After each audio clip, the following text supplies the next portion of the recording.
During a recent radio interview, Boston Celtics coach Joe Mazzulla made a statement advocating for the return of fighting in the NBA.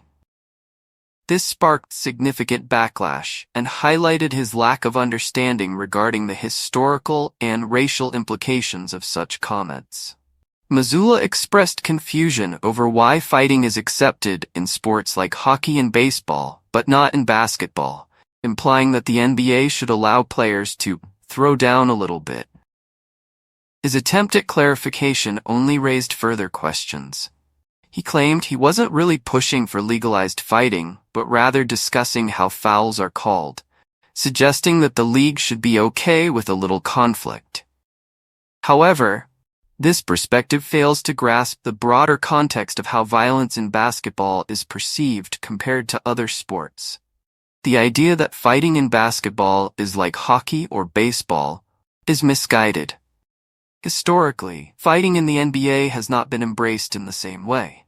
In hockey, fights are often seen as part of the game. In baseball, brawls are frequently accepted as fiery moments. However, when black players engage in fights, they are often labeled as thugs or goons, whereas similar behavior by white players is typically described as competitive or passionate. This double standard was notably addressed by former NFL cornerback Richard Sherman, who articulated the frustration of black athletes facing harsher scrutiny than their white counterparts. Sherman highlighted that when black players engage in conflict, they are subjected to severe criticism, while fights among white players are seen as part of the sport's character. Mazzulla's comments indicate a serious lack of awareness regarding these issues. The NBA's history of violence has resulted in detrimental perceptions, which nearly brought the league to its knees in the 1970s due to on-court fights and associated scandals. The infamous incident involving Rudy Tomjanovich, where he suffered severe injuries trying to break up a fight, serves as a grim reminder of the consequences of unchecked violence.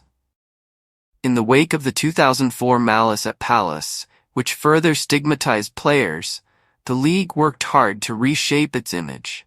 The NBA is now celebrated for its skill and athleticism, drawing fans worldwide without the need for fighting.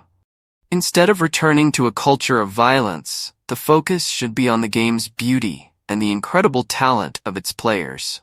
More conflict in the NBA would only reinforce negative stereotypes about black players and potentially alienate fans. The league has transformed into a stunning and unifying sport, thriving on its elegance rather than aggression. The message is clear. The NBA doesn't need more fighting. It needs to continue fostering a game that captivates and entertains on a global scale. Please like the video and leave a comment to share your thoughts about this news. Please subscribe to the channel and activate the bell icon next to it to receive the latest news first. Thank you very much for being with us.